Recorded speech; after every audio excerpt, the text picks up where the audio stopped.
Okay, assalamualaikum warahmatullahi wabarakatuh. Good afternoon everyone. Thank you are still watch this video. Today this our fourth meeting. Ini adalah meeting keempat kita tentang ISP. So ini ISP itu ada namanya course design. Apa sih course design itu? Cara mendesain materi. Itu simpelnya. Itu course design pada pembahasan kita kali ini.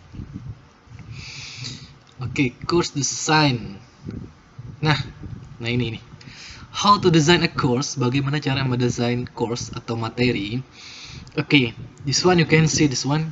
There are 1, 2, 3, 4, 5, 6. There is 6 or more than aspect that you have to know to design a course. To design a course we need to know the Kipling's Hannah Serping Man. Maksudnya ini is the term menurut Kipling. Outline the basic question.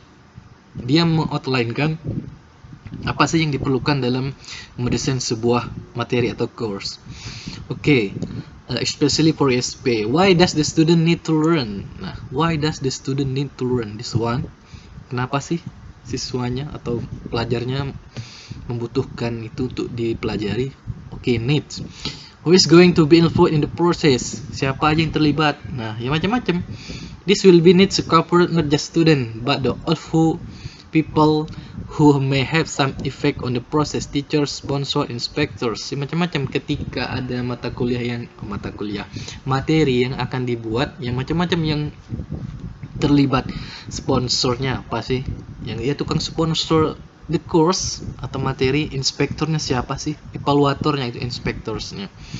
Where is the learning to take place? Where's the learning to take place? Di mana sih pelajaran ini dilakukan? Ya macam-macam, bisa in the classroom, in the house, in the outdoor, macam. What potential does the place provide? Apa sih keunggulannya? Terus what limitation does it impose? Nah, kemudian when the learning to take place, kapan sih akan dilakukan? How much time is available? Ya berapa lama sih kira-kira course ini akan diselesaikan atau pelajaran ataupun mata kuliahnya, macam-macam. How will it be distributed? Bagaimana ini disebarkan? What does the student need to learn? Nah, kemudian what aspect of language will be needed and how will they will be described? What level of proficiency must be achieved? What level? Apakah levelnya SMA ataupun karyawan ataupun anak-anak, ya macam-macam levelnya. It's depend on the age. What topics will need to be covered? Now, how will learning be achieved? What learning theory will underline the course? What kind of methodology will be employed? Metodologinya apa? Terus how will learning be achieved? Bagaimana pelajaran itu diperoleh? What learning theory? Teori learningnya itu apa? Teori learning kan ada behaviorism, ada komunikatif kalau teori, but we will discuss it later. These factors affecting course design. Nah, ini ada 3 ini sih yang mempengaruhi cara mendesain a course. Nah, pertama what, how, dan who, why, where, and when. Nah, ini untuk menjawab dari pertanyaan yang sebelumnya tadi. What? Language description-nya. Bahasanya bagaimana sih? Bahasa yang akan digunakan di dalam buku itu. What language? Nah, itu. Syllabus. Nah, ini. Syllabusnya. Ini what language. Terus how learning theories, ya metodologinya. Nah, metodologinya pakai apa? Menggunakan teori apa menggunakannya. Kemudian ini. Who, nah need analysis, siapa, mengapa, terus where dan when. Ini biasanya faktor dari learnernya sih, itu need analysisnya. Nah, nanti bakal muncul ISP course. For the first we will discuss about the language descriptions, atau sih bagaimana cara menyusun silabusnya itu sih kira-kira. Nah, itulah kira-kira enaknya silabusnya lah itu. This one you can see. Nah, ini language description-nya. There are 1, 2, 3, 6 types of language description. Apa sih language description?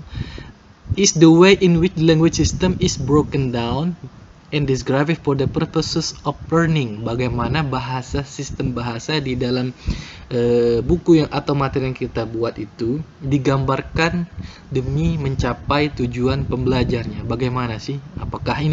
Apakah klasikal atau tradisional, ataukah struktural linguistik, apakah TG, transformational generative, atau language variation and register analysis, ataupun functional or national grammar, ataupun discourse atau rhetorical analysis. Kalau discourse ini it's more interesting. Okay, let's we will discuss it maybe 30 minutes. I think enough, or even less than 30 minutes. Okay, the first, classical or traditional grammar. Nah, kalau classical ini yang paling basic sih, yang paling zaman old lah kalau language description yang ini. Ini zaman yang paling basic, paling awal-awal nih. Description of English and other languages were based on the grammar of the classical language. Nah, yang dibahas itu grammar. Sebenarnya grammar itu, kalau bahas grammar itu sebenarnya misalnya rumus pasen apa sih? Itu tradisional sekali sebenarnya. Nah, oke. Kemudian description were based on the analysis of role play by each word in the sentence. Nah, menganalisa fungsi dari kata setiap di dalam kalimat. Misalnya kata ini fungsinya apa? Adjektif atau macam-macam lah. Atau apa lagi? Noun. Noun itu ditaruh di subjek. Terus itu tradisional. Language were described in this way because the classical language were case-based language where the grammatical function of each word in the sentence. Nah, please underline grammatical function of each word. Fungsi grammarnya itu apa? Nah, itu maksudnya. And then it can also be argued that although cases may no longer be apparent in the modern English, the concepts they represent underlie any language. Jadi setiap bahasa itu pasti akan memiliki ini. Baik bahasa Indonesia, Arabic, pasti punya ini. Itu the advantages atau keuntungannya dari ini. Thus, the knowledge of classical description can still depend on our knowledge how language operate. Nah, bagaimana bahasa itu akan dilakukan. Nah, itu bagaimana sih grammar bahasa Inggris? Itu tradisional sekali kalau ada misalnya grammar di dalam sebuah buku materi pembelajaran. Mungkin masih banyak sih grammarnya. Kalau kalian lihat buku pelajaran, there are so many grammaticals language in your book. Itu tradisional, but itu bagus untuk improve our knowledge about the language. Next, nah ini structural linguistic. Apa lagi sih ini structural linguistic? Oke. Singkatnya, nah ini. In a structural description, grammar is described in terms of syntagmatic structure. Syntagmatic itu sintak, which carry the fundamental preposition. Nah, kalau statement, syntagmatiknya gimana sih? Kalau statement, pernyataan kalimatnya ada misalnya didahului dengan subjek, predikat, terus apa lagi? Terus kalau interrogatif susunannya gimana sih? Ya, ada kalimat tanyanya, ada how, terus ada auxiliary, misalnya how does the student learn. Nah, kalau negatif ditambah not, ditambah don't. Nah, kalau imperatif ada exclamation mark, tanda serunya dan semacam. Terus notion ada time, number, gender.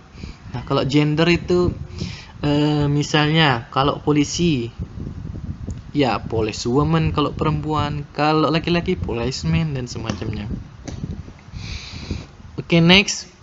Nah, ini when this structural sentence with different meaning can be generated. Okay, ini cuman the term, mungkin still make you confused. Okay, next. This method of linguistic analysis led in English language teaching to development of the substitution table as a typical method of explaining grammatical pattern. Nah, itu grammatical patternnya. Nanti. The next slide. In particular, it may fail to provide learner with understanding of the communicative use of structures. Nah, it may fail. Ini kata dasar fail. Karena apa? Ini bisa saja kalah karena fokus pada struktural linguistiknya, hanya pada strukturnya atau grammarnya aja yang dibahas, tetapi gagal ketika digunakan untuk berkomunikasi secara sesungguhnya. Nah itu, ini struktural linguistik. There is no practice kalau kita ngomong dalam bahasa sehari-hari. Oke, kamu tahu misalnya cara menggunakan ini dalam secara struktur, misalnya bagaimana cara bikin pertanyaan, misalnya how to create the negative sentence atau negative present tense. Ya, ini. But how to practice it in real world, in the real daily activity? No, itu kelemahannya ini, struktural. Nah, ini contohnya. Ini sih contoh. Nah, ini materi untuk nursing science. Nah, makanya di sini ada kata-kata septic shock, ada burns. Nah, ini istilah di dalam kesehatan sih, unconscious. Mungkin kalau kamu cari di kamus juga mungkin masih you are still confused about the term. Nah, ada allergies, ada blister, heat stroke mungkin. Nah, ini apa ini ya? Aspeksia apa lagi? Nah, itu. Contoh ini maksudnya ini katanya dia bisa mencocokkan formatnya. Diabetes mellitus can bisa cause unconsciousness. Bisa juga cari yang mana yang cocok. Diabetes mellitus may lead to apa ini? Head stroke. Nah, bisa juga diabetes mellitus kan. Terus apa lagi? Some food can apa? Cause some food allergies. Nah, pasangannya itu. A dog bite may lead to rabies. Nah, terus kalau dog bite can lead to allergies, ya bisa juga. Kan yang dibahas cuma strukturnya, nggak meaningnya. Terus ini, burns, terbakar, can result apa? Death, bisa. Burns may result in bad teeth. Ya bisa secara struktur. Tapi kelemahannya, oke, misalnya kalau a dog bite can lead to head stroke, ya benar secara kalimat, but the meaning, kalau kamu praktek meaningnya masuk akal nggak sih? Nah, insufficient calcium can result in apa? Rabies. Ya benar kan secara struktur? Apa sih yang salah? Ya nggak ada. Tapi secara meaningnya membingungkan. Oke, itu kelemahannya. Oke, next, ini adalah transformational generative. Nah, ini yang ditemukan oleh Chomsky, ahli linguistik dari Amerika. Nah, kalau kalian bapak linguistik yang masih hidup sekarang itu, ini Chomsky, dia masih hidup sampai sekarang, kalau nggak salah. Nah, langsung saja. Kalau transformasi generatif itu fokus pada performance and competence. Ada surface structure, ada the deep level rules. Apa sih ini? Performa itu ya performance, action. Nah, terus kalau kompeten ya kompetensi dalam linguistik, dalam bahasanya, grammarnya, kompetennya bagaimana sih orang itu. Nah, terus performance itu bagaimana sih prakteknya. Nah, itu maksudnya performance. Kemudian, nah ini the study of language in use, so not just syntax. Nah, kalau yang struktural tadi kan cuma bahas sintak, urutan katanya. Tapi kalau Chomsky ini, kalau yang TG ini, transformational generative, nggak hanya sintak, tetapi juga masuk ini komunikasinya, bagaimana cara berkomunikasi. Nah, komunikasi itu macam-macam, nanti gesturnya mempengaruhi, posturnya, eye contact, dan lagi-lagi medium, channel communication, role relation between participants, and the topic and purpose of communication. Jadi semuanya masuk, mempengaruhi. Kok bisa ini? Contoh misalnya ini ada kalimat, saya kasih contoh saja. Oke, ini kompeten. Misal ada kalimat ini bahasa Indonesia, ada lalat dipukul Nita. Nah, Nita memukul lalat, kalimatnya bisa ditransformasikan menjadi apa aja. Lalat dipukul Nita. Ini menjadi apa ini? Kalimat pasif. Terus ditransformasikan menjadi apa lagi? Nita tidak memukul lalat, ditambah ini. Terus ditransformasikan kayak apa lagi? Pukullah lalat itu, menjadi kalimat perintah. Nah, siapa yang memukul lalat? Nah, yaitu maksudnya transformasi, berubah-ubah. Kemudian ada misal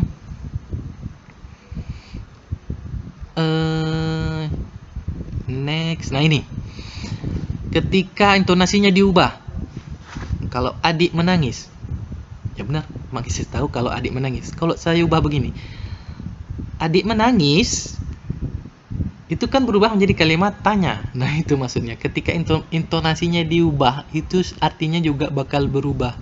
Itu maksud dari transformational generative. Nah itu, adik menangis. Nah kalau saya kalimat adik menangis, itu perintah kan, kalimatnya menjadi perintah ketika intonasinya adik menangis. Nah bakal ya menangis mungkin. Itu maksud dari transformational generative bahasanya, perubahan. Nama juga transformasi, ya berubah-berubah. Itu maksudnya. Kemudian ada language variation atau register analysis. Nah itu biasanya itu kan berkembang dari yang pertama tadi, berkembang terus. Nah apa sih language variation? The concept of language variation gave rise to type of speech based on register analysis. Register analysis itu maksudnya bahasanya itu sesuai dengan siapa yang menggunakan siapa yang akan menggunakan bahasa tersebut. Misal begini, nah ini. If language varies according to context, nah tergantung konteksnya atau siapa yang akan menggunakan bahasa tersebut. It was argued that it should be possible to identify the kind of language associated with specific context. Nah, specific context di sini coba ditekankan. Nah, as an area of knowledge, legal English, social English, medicine English. Tadi kan kalau medical English bahasanya kayak apa tadi sih? Bisa dilihat, coba lihat ini bahasa kalau medical. Nah ini, nah, ada diabetes mellitus, bahasa yang itu maksudnya register sesuai dengan konteksnya. Nah kalau social English, anak IPS ataupun business English, nanti ada istilah ekonomi lah, terus ada apalah. Kalau bahasa kita yang keren itu ada kurva lah, apa ya, kalau naik turun uang itu lupa saya. Nah itu pokoknya bahasanya itulah. Language variation yang nah, tergantung dari siapa orang, konteks yang akan digunakan. Oke, saya kira ini cuman istilah, maybe you dijelaskan juga akan membingungkan, tapi kuncinya language variation itu register analysis itu tergantung dengan konteks yang digunakannya. Next, yang the last, this one ada nih functional national. Saya mau lihat ini masih jalan nggak? Oke, still running 17 minutes. Sedikit lagi. Nah, ada functional notional grammar. Nah, itu dari waktu ke waktu tadi kan seperti saya bilang selalu berkembang. Dari awal paling tradisional grammar. Nah, next function. Apa sih function itu? Nah, pola bahasanya.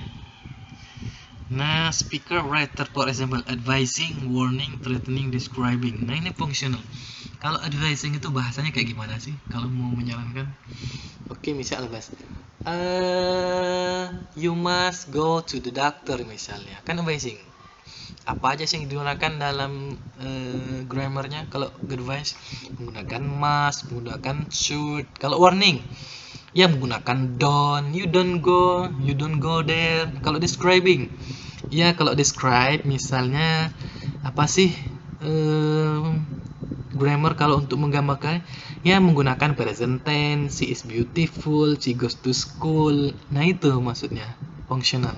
Terus apa sih notion? On the other hand, notion reflect the way in which the human mind thinks. They are categories into which the mind and thereby language divide the reality. For example, time, frequency, duration, gender, number, location, quantity, quality, and etc. Nah itu kalau notion itu. Ini penggunaan bahasa tergantung waktunya, frekuensinya, durationnya, gendernya, number, location, dan quantity. Next. On the notion and function ground, however, some approximate equivalent can be achieved. See, notion and function represent the categories of human thinking and social behavior which do not vary across language. Nah simpelnya sih ini. Nah, struktur plus konteks sama dengan function. Nah, ketika struktur tadi, kalau misalnya advising, strukturnya gimana sih? Struktur yang menggunakan subjek plus must atau plus should, itu struktur kan. Konteksnya kapan sih? Kalau advising? Ya, ketika menemukan sesuatu yang janggal di mata. Misalnya si is smoking, gimana sih nyaraninnya? Ya, you should go to you should stop smoke. Nah, itu itu konteksnya. Fungsinya nanti menjadi fungsi. Struktur plus konteks menjadi function. Jadi nggak hanya struktur tapi juga fungsi penggunaannya di dalam in a communication. Oke, the last discourse. Nah, discourse ini dia nggak main lagi sih yang namanya grammar ataupun langsung penggunaan bahasanya aja. Contoh ini, we can identify two ways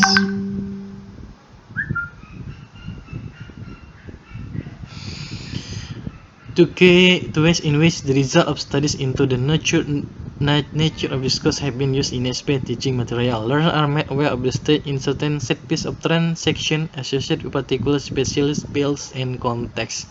Ya, langsung aja digunakan dalam konteks sehari-hari. Kalau misalnya ini, kalau kamu misalnya ketemu dokter, kira-kira konteksnya apa sih transaction yang digunakan? Oke, misalnya dok, I'm sorry, I'm sick. Terus kata dokternya apa? What can I do for you? I get headache. Nah, itu konteksnya langsung transaction feel-nya. Terus kalau misalnya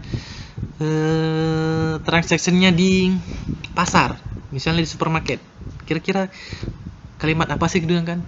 Terus misalnya kalau kalian di mana? Nyasar atau di tengah jalan, kira-kira gimana sih discourse-nya? Nah, itu maksudnya.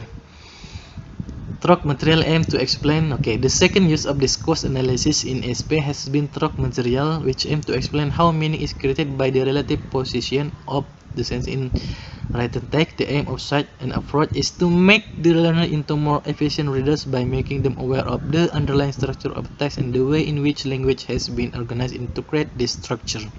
Nah, bingung lagi istilah kayak gini apa. Pokoknya istilahnya yang tadi seperti yang saya jelaskan sebelumnya. Itu discourse analysis. Langsung dikasih teks. Tadi. Nah, teksnya tadi misalnya ya ketemu dokter, teksnya gimana? Langsung. Itu maksudnya. Langsung dikasih teksnya. Cara langsung dianalisa cara menggunakannya. Okay, I think that's all for this topic. Okay, please give you comment. How do I give you a score? How I give this? There's no comment because komentar kalian tuh bisa jadi nanti saya screenshot, bisa juga sebagai bukti kalau ada perkuliahan tentang ini. Kalau kalian nggak ada kasih komen, how do I give this to the campus? Okay, please give your comment and question, and I will give my answer.